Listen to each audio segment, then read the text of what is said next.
I'm Sophia Tupolev, and this is your TV10 Weekend Edition, taking a closer look at the stories that matter in the Israeli economy. Channel 10 is Israel's business and finance network. You're watching the English edition, TV10 Global, on all platforms. Let's jump right in. Two stories converged on the Israeli cost of living debate this week. First, Shufersal, a major supermarket chain, pulled Tnuva products off the shelves, branding the move as a stand against price hikes. Second, the Competition Authority designated the five largest banks a concentration group, citing 98% control of system assets in the banking sector. Both actions were framed as bold interventions against entrenched market power, but both are set up to fail to move prices in any meaningful way for consumers, because both target symptoms rather than the underlying cause.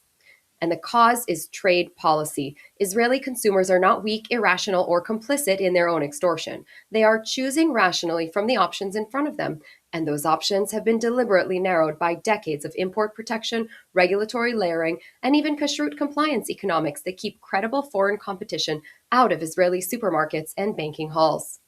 This week's newsletter walks through why retail boycotts and concentration designations both run into the same wall, and what a fix might look like. For more, read our daily editions and now get our video and audio updates on Spotify and YouTube. Let's take a look at that supermarket aisle war. It's one that was lost back in 2022. Shufersal's playbook is pretty straightforward. Refuse Tnuva orders, point at the empty shelf, blame the supplier, and sell more private label.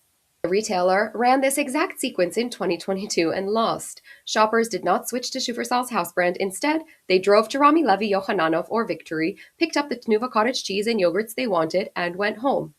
Tnuva revenue absorbed the disruption with minimal damage, and Shufersal quietly resumed orders a few months later.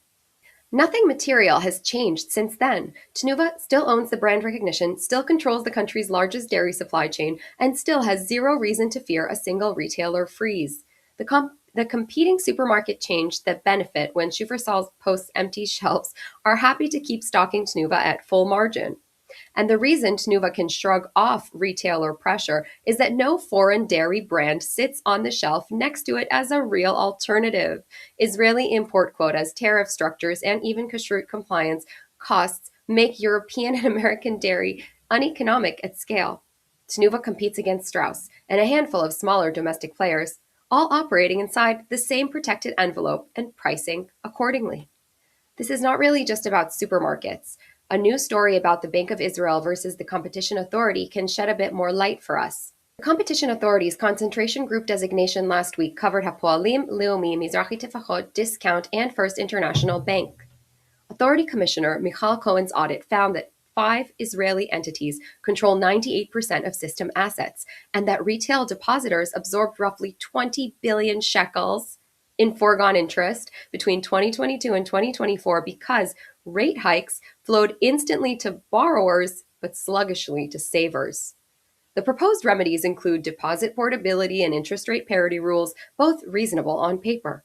The Bank of Israel's response was to publicly attack the designation as disproportionate and economically unfounded. That reaction is itself the most useful data point in this story. The Central Bank of Israel is openly defending the structural arrangement that produced the 20 billion shekel gap, which reveals how protected the current setup really is. Portability and parity rules will help at the margin. They will not reduce real competitive pressure because the same border conditions that protect Tnuva also protect the banks. Foreign retail banks face capital controls, licensing friction, and a regulatory environment built around 5 domestic incumbents. A depositor with full portability rights still has only 5 places to put the money.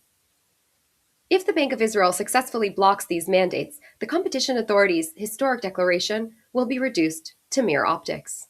In these two cases, and possibly countless others, the fix lives at the border. Both sectors we discussed today do share one feature. Domestic incumbents extract rent because foreign competition has been kept out by policy choice, not by market dynamics. Israeli consumers are not anchored to Tnuva yogurt or Hapoalim deposits out of habit. They are anchored because the policy environment has eliminated meaningful alternatives. The fix here is trade policy, not retail theater or regulatory designation. Cut tariffs on dairy and consumer staples to the level seen in comparable OECD economies. Streamline kashrut certification pathways for foreign producers willing to meet the standard rather than treating compliance as a soft trade barrier. Open the retail banking license process to foreign entrants on terms that do not require a local consortium partner. Let Lidl, Aldi, and Carrefour open more stores without zoning and licensing drag.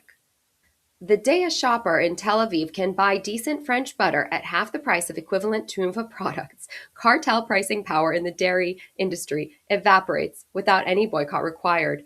The day a depositor can hold a checking account at a serious foreign bank operating locally, deposit rates rise without any portability mandate required. The structural friction does the work that performative interventions cannot. And if you're interested in this story, here's what to watch. Shufersal may quietly resume Tnuva orders within the quarter as it did in 2022. The Bank of Israel may succeed in softening or delaying the competition authorities' binding mandates. Neither outcome should be read as policy failure in the narrow sense. Both are predictable consequences of fighting cost of living battles inside a closed competitive perimeter. And the real story worth tracking is whether anyone in the coalition or opposition picks up the trade policy thread. Until that conversation starts, the Israeli consumer will keep paying the surcharge that decades of import protection have built into the price of bread, milk, and a checking account. We'll be back tomorrow with your daily recap of Israel's business community on Substack. Subscribe, look for TV10. Have a great day.